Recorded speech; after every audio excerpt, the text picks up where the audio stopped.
Good morning students. आज हम लोग स्मार्ट ग्रामर इंग्लिश ग्रामर के क्लास में फिर से इस नए सेशन को लेकर के मैं आपके बीच हूँ, सुरेंद्र मौर्य सर। और मैं आज आपको यूज ऑफ देयर का यूज, बहुत सारे ऐसे सेंटेंसेस होते हैं जहां पे हम सेंटेंस की शुरुआत देयर से करते हैं। देयर मीन्स वहां होता है, लेकिन बहुत सारे ऐसे सेंटेंसेस हैं जिसमें हम देयर का अर्थ नहीं बोलेंगे, लेकिन सेंटेंस की शुरुआत जो है सब्जेक्ट के तौर पे हम देयर को यूज करेंगे। तो पहले इसका हम रूल लिख लेते हैं, कंस्ट्रक्शन लिख लेते हैं। देयर के बाद आपको इज या आर या वाज वर या विल बी होगा होगी के लिए लगाना है, होगा या होगी। मे बी हो सकता है, जब पॉसिबिलिटी हो, संभावना हो, तो हम मे बी का यूज कर सकते हैं। और इसके बाद एडजेक्टिव आएगा और एडजेक्टिव के बाद नाउन यूज किया जाएगा और उसके बाद प्लेस, और प्लेस के बाद हम टाइम दिखाएंगे। ये हमारा रूल है देयर को पढ़ते समय। अब आइए मैं आपको इस पे बहुत सारे एग्जाम्पल्स दूंगा, जो आपको एग्जाम्पल से ये चीजें क्लियर हो जाएंगी कि कब हमें सेंटेंस की शुरुआत देयर से करनी है। जैसे अभी मैंने कहा कि इस कमरे में 2 खिड़कियां हैं। इस कमरे में 2 खिड़कियां हैं। तो अब आप पीछे से आएंगे, सेंटेंस को हमेशा पीछे से आप पकड़ा जाता है।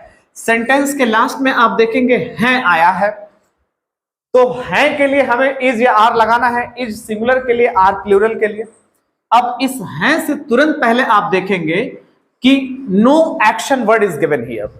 कोई भी एक्शन वर्ड नहीं दिया गया है। एक्शन वर्ड से मेरा मतलब कोई क्रिया जिसमें कार्य हो रहा हो, जाना, खाना, उठना, बैठना, लिखना, दौड़ना, भागना, सोना, ऐसा कोई कार्य नहीं दिया गया है। बल्कि ये खिड़कियां शब्द क्या है? नाउन है। तो जब सेंटेंस के पीछे से आप चलेंगे और हैं से तुरंत पहले या था थे थी से तुरंत पहले अगर कोई नाउन दिया हुआ है, तो समझ जाइएगा कि ऐसे सेंटेंस की शुरुआत हमें देयर से करनी है और हमें सब्जेक्ट देयर मान के चलना है। और ये जो खिड़कियां हैं, इनका लोकेशन भी दिया है, इनका प्लेस भी दिया है। उस नाउन के बाद उसका प्लेस भी दिया है कि वो प्लेस कहाँ है। ये 2 खिड़कियां कहाँ हैं? इस कमरे में। यहां पर में छूट गया है, इस कमरे में 2 खिड़कियां हैं। तो आपको ऐसे सेंटेंस की शुरुआत देयर से करनी है जिनके लास्ट में है से तुरंत पहले कोई नाउन दिया है, कोई क्रिया नहीं दी गई है। तो आइए इसका इंग्लिश कैसे बनेगा। पहले लिखेंगे देयर, फिर पीछे से आएंगे, हैं के लिए हमें आर लेना है। क्यों आर लेना है? क्योंकि खिड़कियां जो है एक से ज्यादा है, इसलिए देयर आर लेना है। फिर अब आर के बाद हमें एडजेक्टिव लेना है, फिर नाउन लेना है। तो यहाँ पे एडजेक्टिव के रूप में ये 2 शब्द आया है जो इसकी संख्या बता रहा है। भाई कितनी खिड़कियां हैं? 2 खिड़कियां हैं। तो ये जो 2 है, ये जो 2 है, ये एडजेक्टिव है और इसको हम लोग बोलते हैं एडजेक्टिव ऑफ नंबर। ये संख्यावाचक विशेषण है और ये संख्या बता रहा है, एडजेक्टिव ऑफ नंबर है। तो देयर आर 2, अब क्या है? खिड़कियां हैं, तो आप इसको लिखेंगे देयर आर 2 विंडोज। ये एडजेक्टिव के बाद हमको नाउन लेना है, तो 2 लिख दिया एडजेक्टिव के रूप में, फिर नाउन ले लिया, विंडोज यहाँ पे नाउन हो गया।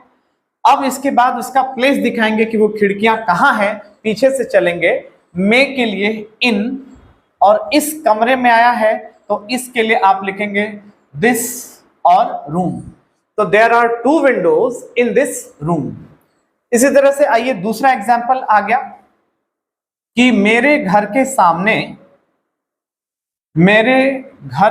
सामने एक बिजली का खंभा है। एक बिजली का खंभा है। तो यहां पर हम लोग देख रहे हैं, पीछे से आप आएंगे, है से तुरंत पहले खंभा शब्द आया है। तो ये नाउन है, इसमें कोई कार्य नहीं हो रहा है। जाना, खाना, उठना, बैठना, लिखना, कोई कार्य नहीं हो रहा है। तो आप समझ जाएंगे कि ऐसे सेंटेंस की शुरुआत हमें देयर से करनी है। कब देयर से करनी है? जहां सेंटेंस के एंड में कोई नाउन दिया है और उस नाउन का प्लेस भी दिया है, उसका जगह भी। ये बिजली का खंभा कहाँ है? मेरे घर के सामने, उसका प्लेस भी दिया हुआ है। तो हम ऐसे सेंटेंस की शुरुआत पहले देयर से करेंगे, देयर, फिर पीछे से आएंगे है के लिए इज लगाएंगे, देयर इज, क्योंकि खंभा तो एक ही है इसलिए इज लगाना है। तो देयर इज, अब एक बिजली का खंभा, तो एक के लिए an electric pole, there is an electric pole. अब यहां पर जो इलेक्ट्रिक शब्द एडजेक्टिव है और पोल नाउन है यहां पर, तो पोल की विशेषता ये बता रहा, इलेक्ट्रिक यहां पर एडजेक्टिव का कार्य कर रहा है। तो आपने कहा कि there is an electric pole, यहां तक आप पहुंच गए हैं, एडजेक्टिव ले लिया फिर नाउन ले लिया। अब उसका प्लेस दिखाएंगे कि वो इलेक्ट्रिक पोल कहां है, मेरे घर के सामने। तो पीछे से आप आएंगे, के सामने के लिए इन फ्रंट ऑफ यूज किया जाता है, इन फ्रंट ऑफ मतलब के सामने। तो यहां पर हो गया इन फ्रंट ऑफ, फिर किसके सामने? मेरे घर, तो in front of my house, in front of my house. तो there is an electric pole in front of my house. उसी तरह से तीसरा एग्जाम्पल आया कि उसके कमरे में, उसके कमरे में इस तरह की 5 कुर्सियां थी, 5 कुर्सियां थी। तो डियर स्टूडेंट्स, हम पीछे से आएंगे और देखेंगे कि थी से तुरंत पहले कुर्सियां शब्द आया है। तो कुर्सियां भी क्या है? ये नाउन है। मैंने कहा था कि जब नाउन दिया रहेगा कोई कार्य नहीं हो रहा है, तो ये नाउन दिया हुआ है और कितनी कुर्सियां हैं? 5। तो ये उसकी संख्या बता रही है, तो ये एडजेक्टिव है, एडजेक्टिव ऑफ नंबर है, जो एडजेक्टिव लिखने के बाद फिर उस नाउन को लिखना है। फिर वो 5 कुर्सियां कहां रखी हैं? उसके कमरे में, तो ये उसका प्लेस भी दिया हुआ है। तो ऐसे सेंटेंस को हम देयर से शुरू करेंगे। तो पहले लिखेंगे देयर, फिर थी के लिए जगह सिंगुलर रहता तो वाज लगा देते, एक से ज्यादा इसलिए वर लगाना है। तो देयर वर 5 चेयर्स, 5 जो है यहां पर जो 5 शब्द है वो एडजेक्टिव ऑफ नंबर है, चेयर्स यहां पे नाउन है। 5 चेयर्स, पीछे से आना है, देयर वर 5 चेयर्स, फिर का के लिए ऑफ लगाना है, फिर इस तरह के लिए दिस टाइप लिखना है। तो there were 5 chairs of this type, फिर इन हिज रूम, में के लिए इन लगाएंगे, फिर उसके कमरे के लिए हिज लिखेंगे, तब रूम लिखेंगे, इन हिज रूम। और यहां पर अगर आपसे पूछा जाए कि इस सेंटेंस में कितने नाउन आए हैं, तो 2 नाउन है, चेयर्स भी नाउन है यहां पर और रूम भी नाउन है। इस चेयर से पहले ये जो 5 है ये एडजेक्टिव है और हिज यहां पर एडजेक्टिव है, इसको हम पॉजेसिव एडजेक्टिव बोलते हैं, और ये रूम को मॉडिफाई कर रहा है। और ये जो 5 है ये चेयर्स की संख्या बता रहा है, तो ये संख्यावाचक विशेषण हो गया, एडजेक्टिव हो गया। न्यूमेरिक एडजेक्टिव भी इसको बोलते हैं, या नंबर, एडजेक्टिव ऑफ नंबर भी कहते हैं। चौथा एग्जाम्पल है, जैसे आया कि कल मेरे स्कूल में एक सांस्कृतिक कार्यक्रम होगा, एक सांस्कृतिक कार्यक्रम होगा। तो यहां पर हम लोग देखेंगे कि पीछे से आप आएंगे, होगा शब्द आया है, ये फ्यूचर की बात कर रहा है कि कल मेरे स्कूल में एक सांस्कृतिक कार्यक्रम होगा।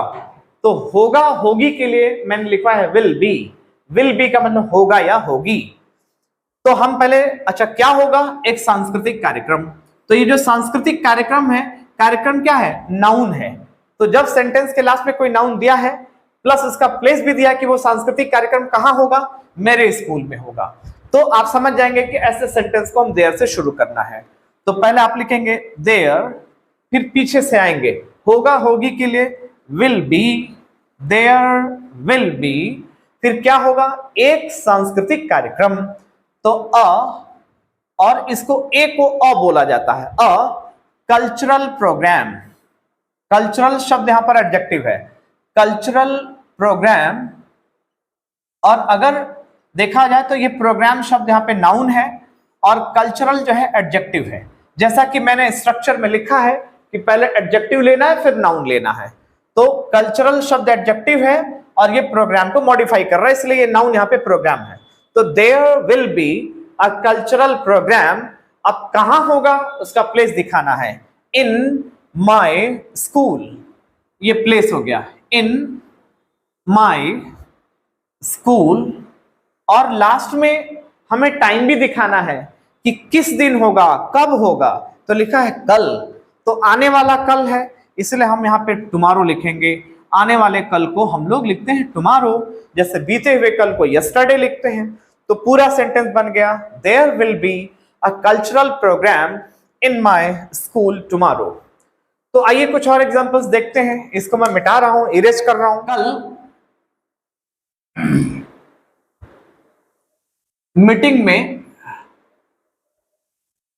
मीटिंग में इस विषय पर चर्चा हो सकती है, इस विषय पर चर्चा हो सकती है।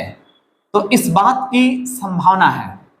पीछे से आप देखेंगे हो सकता है, हो सकती के लिए आपको मे भी लगाना है, पॉसिबिलिटी है। और क्या हो सकती है? चर्चा। चर्चा शब्द भी नाउन है, तो चर्चा के लिए आप डिस्कशन लिखते हैं। तो जितने भी शब्द SION वाले रहते हैं या TION वाले रहते हैं वो सभी नाउन होते हैं। तो आप यहां पर भी देयर से शुरू करेंगे सेंटेंस को, देयर, फिर पीछे से चलेंगे, हो सकती है या हो सकता है के लिए आप लिखेंगे may be, there may be. अब क्या हो सकती है? चर्चा। तो चर्चा के लिए अ डिस्कशन, तो डिस्कस से बनता है डिस्कशन। डिस्कस वर्ब है और जैसे ही इसमें ION जुड़ जाएगा ये नाउन बन जाएगा। तो जितने भी शब्द SION वाले होते हैं या TION वाले होते हैं, जैसे एडमिशन है, सिचुएशन है, पंक्चुएशन है, क्रिएशन है, मोटिवेशन है, तो जितने भी SION वाले हों या TION वाले हों, शन वाले जो शब्द होते हैं वो सभी नाउन होते हैं और इनको एब्स्ट्रैक्ट नाउन में रखा जाता है, भाववाचक संज्ञा में। तो देयर मे बी, हो सकता है, हो सकती के लिए मे बी। अब क्या हो सकता है भाई? अ डिस्कशन, पीछे से चलेंगे, फिर पर के लिए ऑन, फिर इस विषय पर। तो इसके लिए आप लिखेंगे दिस, और विषय का मतलब यहां पे टॉपिक। तो there may be a discussion on this topic. अब कहां हो सकती है वो प्लेस दिखाना है। तो प्लेस के लिए इन द मीटिंग, मीटिंग में हो सकती है, तो आप लिखेंगे इन द मीटिंग। और अब लास्ट में टाइम दिखाना है, कहां बने, कब हो सकती है? कल, आने वाला कल। तो उसके लिए हम लोग फिर लिखेंगे टुमारो। तो ये आपका पूरा सेंटेंस हो गया, there may be a discussion on this topic in the meeting tomorrow. 6, जैसे आया कि उस मीटिंग में सैकड़ों लोग थे, सैकड़ों लोग थे। पीछे से आप आएंगे और कौन थे? लोग। लोग भी नाउन है, समझ जाना है कि सेंटेंस देयर से शुरू करना है। तो देयर, थे के लिए हम जब सिंगुलर रहता है तो वाज लगाते हैं और प्लूरल है तो वर लगाएंगे, क्योंकि सैकड़ों लोग थे तो लोग ज्यादा हैं इसलिए वर लगाएंगे। तो देयर वर, फिर सैकड़ों पहले लिख लेंगे फिर लोग लिखेंगे, तो hundreds of people. There were hundreds of people. अब कहां थे? इन दैट मीटिंग, उस मीटिंग में। तो इन दैट मीटिंग। तो यहां पर डियर स्टूडेंट्स ये चीज ध्यान रखना है कि जब नंबर नहीं दी रहे, जैसे अभी आ जाता कि 500 लोग थे तो 500, 300 लोग थे तो 300, तब 100 में एस नहीं लगाया जाता है। और अगर नंबर नहीं दिया है कि कितने सौ लोग थे, एग्जैक्ट नंबर नहीं दिया है कि 200, 400, 500, 600, तो अब वहां पर अगर एग्जैक्ट नंबर नहीं दिया है, सिर्फ लिखा है सैकड़ों लोग थे, हजारों लोग थे, लाखों लोग थे, तो वहां पे आप 100 में एस लगा के बोलेंगे, हंड्रेड्स ऑफ पीपल। अगर हजारों लोग हैं तो थाउजेंड्स ऑफ पीपल। और अगर यहाँ पे नंबर दे दी जाती कि 300 पीपल, 400 पीपल, 600 पीपल, तब ये एस नहीं लगता, तब एस हट जाता और तब ऑफ माने यहाँ पे एस की लगाने की जरूरत नहीं पड़ती। दूसरी चीज ये भी ध्यान देना है कि यहाँ पर पीपल का जो प्रोनाउंसिएशन है, बहुत सारे लोग इसको पीपुल उल कह के बोल देते हैं, पीपुल, तो उल नहीं बोलना है, इसका जो करेक्ट प्रोनाउंसिएशन है वो पीपल है, पीपल, अल की तरह से साउंड आएगा। अगला है, नेक्स्ट है कि उसके पॉकेट में लगभग 5,000 रुपए थे, लगभग 5,000 रुपए थे। तो यहां पर पीछे से आप आएंगे, देखेंगे रुपए शब्द भी नाउन है यहां पे, और उसकी संख्या भी दी गई है 5,000 रुपए, उसका एडजेक्टिव भी दिया है। तो पहले हम 5,000 लिखेंगे, फिर रुपए लिखेंगे। तो पहले सेंटेंस को हम देयर से शुरू करेंगे, देयर, और थे के लिए वर, देयर वर 5,000। अब यहां पर हम 1000 में एस नहीं जोड़ेंगे, क्यों? क्योंकि इसके पहले एग्जैक्ट नंबर दिया है 5,000, सॉरी लगभग छूट गया है, पहले लगभग लिख लेंगे फिर 5,000 लिखेंगे। तो देयर वर, लगभग के लिए आप ऑलमोस्ट लिखेंगे, या अबाउट लिख सकते हैं, या नियरली लिख सकते हैं। तो पहले आप लगभग, तब 5,000 लिखेंगे। तो देयर वर ऑलमोस्ट, ऑलमोस्ट का मतलब लगभग, हम इसकी जगह अबाउट भी लिख सकते हैं, हम इसकी जगह नियरली भी लगा सकते हैं। तो there were almost 5,000 rupees, 5,000 rupees, और हम रुपीज में एस जोड़ेंगे, लेकिन 1000 में एस नहीं जोड़ेंगे, क्योंकि इसके पहले नंबर दे दी गई है। तो 5,000 रुपीज अब कहां थे? इन हिज पॉकेट, उसका प्लेस भी दिखाना है, उसके पॉकेट में। तो इन हिज पॉकेट, लास्ट पे लिखेंगे इन हिज पॉकेट। ऐसे ही कुछ और एग्जांपल्स देखते हैं। अब कुछ हम नेगेटिव भी सेंटेंसेस देखते हैं, और कुछ और दूसरे हेल्पिंग ऑफ का भी यूज करके हम लोग देख सकते हैं। जैसे अभी आया कि यहां पर मैं इसको और थोड़ा सा बढ़ाता हूं कंस्ट्रक्शन में। जैसे अभी आया हो, जैसे हैज बीन, हैव बीन भी लगा सकते हैं आप। हैज बीन या हैव बीन, इसकी कब जरूरत पड़ेगी? जब कोई कार्य हो चुका है, हुआ है, हुआ है या हुई है, वहां पर आपको हैज बीन की जरूरत पड़ेगी। अभी इस पे एग्जांपल मैं दूंगा। हुआ था अगर आ गया तो हैड बीन लगाना है, हुआ था। उसी तरह से हुआ होगा तो विल हैव बीन, या हम विल की जगह हम वुड भी लगा सकते हैं, वुड हैव बीन, हुआ होगा। वुड हैव बीन मीन्स ऐसा हुआ होगा, ऐसा हम संभावना व्यक्त कर रहे हैं, हुआ होगा। ऐसे ही अगर आ गया कि हुआ होगा के अलावा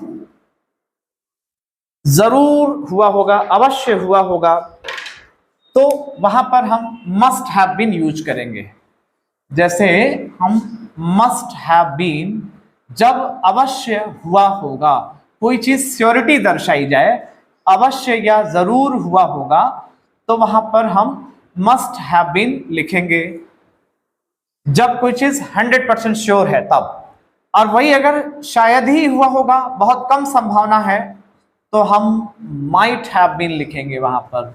माइट हैव बीन मीन्स शायद ही हुआ होगा, बहुत कम संभावना है, शायद ही हुआ होगा, तो वहां पर हम माइट का यूज करेंगे जब लेस पॉसिबिलिटी हो तब।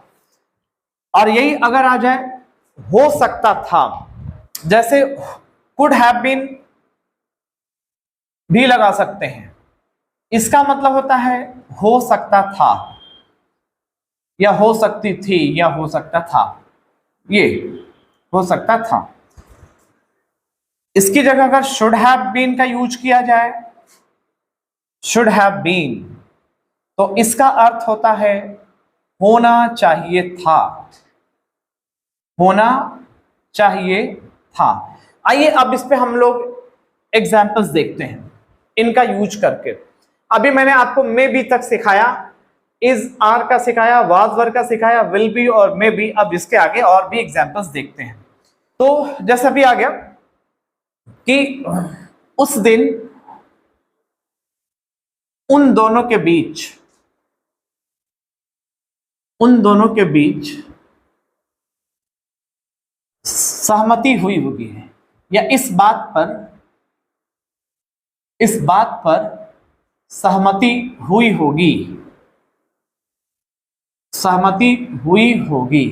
तो ये बीते हुए समय की बात है, हुआ होगा या हुई होगी, तो हमें जो है वुड हैव बीन का यूज करना है। तो वहां पर आप देयर लगाएंगे, देयर, और हुआ होगा या हुई होगी तो वुड हैव बीन लगाना है, देयर वुड हैव बीन।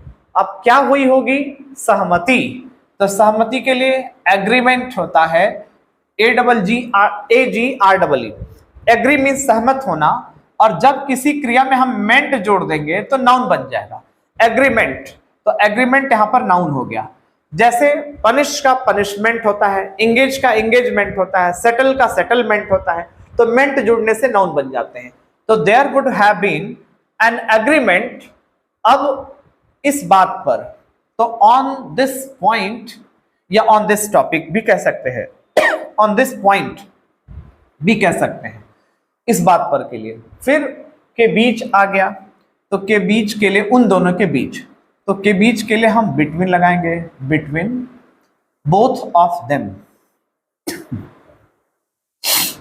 उन दोनों के बीच के लिए बिटवीन मतलब के बीच, और उन दोनों के लिए बोथ ऑफ देम लगा रहे हैं। यही अगर हुआ है अगर आ जाता, उन दोनों के बीच आज इस बात पर सहमति हुई है, तो आप लिखेंगे देयर हैज बीन। अब वहां पे हैज बीन का प्रयोग करेंगे, there has been an agreement on this point between both of them. वही अगर हुआ था रहता तो आप लगाते there had been an agreement on this point between both of them. और अगर यही अवश्य हुआ होगा, उन दोनों के बीच इस बात पर सहमति जरूर हुई होगी, अवश्य हुआ होगा, तो आप जहां वुड हैव बीन लगाए हैं वहां पे आप मस्ट हैव बीन का प्रयोग करेंगे, अवश्य हुआ होगा। तो आप ऐसे लिखेंगे there must have been an agreement on this point between both of them. अब वही अगर शायद ही हुआ होगा तो माइट हैव बीन लगा देंगे, there might have been an agreement on this point between both of them. अब वही अगर आ जाता उन दोनों के बीच इस बात पर सहमति हो सकती थी या हो सकता था, अगर आ जाए तो यहाँ पे कुड हैव बीन लगा देंगे, there could have been an agreement on this point between both of them. और ये अगर आ जाए सेंटेंस में होना चाहिए था, उन दोनों के बीच इस बात पर सहमति होनी चाहिए थी या होना चाहिए था, तो there should have been an agreement on this point between both of them. और उस दिन के लिए दैट डे भी आपको लगाना है, ये छूट गया था, दैट डे। तो डियर स्टूडेंट्स, आज मैंने इतने सारे हेल्पिंग वर्ब्स को सिखाया कि कैसे हम देयर के साथ देयर का यूज कब करना है और उनके साथ ये कब कब यूज करना है, ये बातें मैंने आपको सिखाई। अब इसी को हम ये सारे सेंटेंसेस असर्टिव में थे, अब मैं आपको नेगेटिव और इंट्रोगेटिव के साथ मैं इनका यूज सिखाऊंगा नेक्स्ट सेशन में। तो आज के लिए इतना ही, दैट्स ऑल टुडे। फिर हम आपको और भी चीजें लेकर के अगले नेक्स्ट वीडियो में हाजिर होते हैं। और आज के लिए इतना ही। बहुत बहुत आप सबको thanks for watching this video, और मैं आशा करता हूं कि आप सब इसे सब्सक्राइब करेंगे, लाइक करेंगे और औरों तक शेयर करेंगे।